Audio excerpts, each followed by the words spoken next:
সূরা বাকারা। বিসমিল্লাহির রহমানির রহিম। রহমান রহিম আল্লাহ তাআলার নামে। আলিফ লাম মিম। এই সেই মহাগ্রন্থ আল কোরআন, তাতে কোনো সন্দেহ নেই যারা আল্লাহ তাআলাকে ভয় করে। এই কিতাব কেবল তাদের জন্যই পথ প্রদর্শক, যারা না দেখে আল্লাহ তাআলাকে বিশ্বাস করে, যারা নামাজ প্রতিষ্ঠা করে। তাদের আমি যা কিছু দান করেছি তারা তা থেকে আমারে নির্দেশিত পথে ব্যয় করে। যারা তোমার উপর যা কিছু নাজিল করা হয়েছে তার উপর ঈমান আনে তোমার আগে নবীদের উপর যা কিছু নাজিল করা হয়েছে তার উপর। সর্বোপরি তারা পরকালের উপরও দৃঢ় বিশ্বাস রাখে।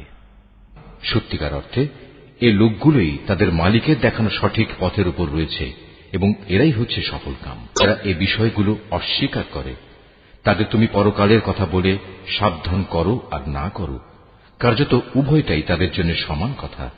এরা কখনো ঈমান আনবে না।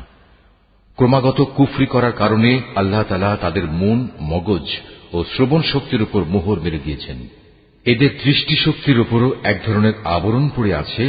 যারা এ ধরনের লোক, তাদের জন্য পরকালের কষ্টদায়ক শাস্তি রয়েছে।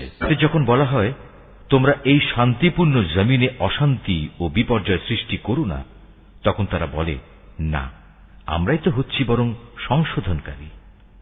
অথচ এরাই হচ্ছে জমিনে যাবতীয় বিপর্যয় সৃষ্টিকারী, যদিও তারা এ ব্যাপারে কোনো চৈতন্য রাখে না। তাদের যখন বলা হয় অন্য লোকেরা যেমন ঈমান এনেছে তোমরাও তেমনি ভাবে ঈমান আনো, তারা বলে, হে নবী, তুমি কি চাও আমরাও নির্বোধ লোকদের মতো ঈমান আনি? আসলে নির্বোধ তো হচ্ছে এরা নিজেরাই, যদিও তারা এই কথাটা জানে না। মুনাফিকদের অবস্থা হচ্ছে তারা যখন ঈমানদার লোকদের সাথে মিলিত হয় তখন বলে, আমরা ঈমান এনেছি। আবার যখন একাকী তাদের শয়তানদের সাথে মিলিত হয় তখন বলে, আমরা তো তোমাদের সাথেই আছি। ঈমানের কথা বলে ওদের সাথে আমরা ঠাট্টা করছি মাত্র। মূলত আল্লাহ তাআলাই তাদের সাথে ঠাট্টা করে যাচ্ছেন। আল্লাহ তাআলাই তাদের অবকাশ দিয়ে রেখেছেন। তারা তাদের বিদ্রোহে বিভ্রান্তের ন্যায় ঘুরে বেড়াচ্ছে।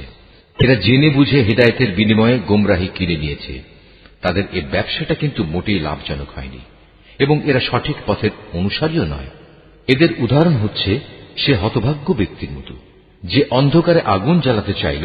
যখন তা তার গোটা পরিবেশটাকে আলোকোজ্জ্বল করে দিল, তখন হঠাৎ করে আল্লাহ তাআলা তাদের কাছ থেকে আলোটুকু ছিনিয়ে দিলেন এবং তাদের এমন অন্ধকারে ফেলে রাখলেন যে তারা কিছুই দেখতে পেল না। এদের অবস্থা হচ্ছে এরা কানেও শোনে না, চোখেও দেখে না, মুখ দিয়ে কথাও বলতে পারে না। অতএব এসব লোক সঠিক পথের দিকে ফিরে আসবে না। অথবা এদের উদাহরণ হচ্ছে আসমান থেকে নেমে আসা বৃষ্টির মতো। এর মাঝে রয়েছে আবার অন্ধকার, মেঘের গর্জন ও বিদ্যুতের চমক। বিদ্যুৎ গর্জন ও মৃত্যুর ভয়ে এরা নিজেদের কানে নিজেদের আঙুল ঢুকিয়ে রাখে।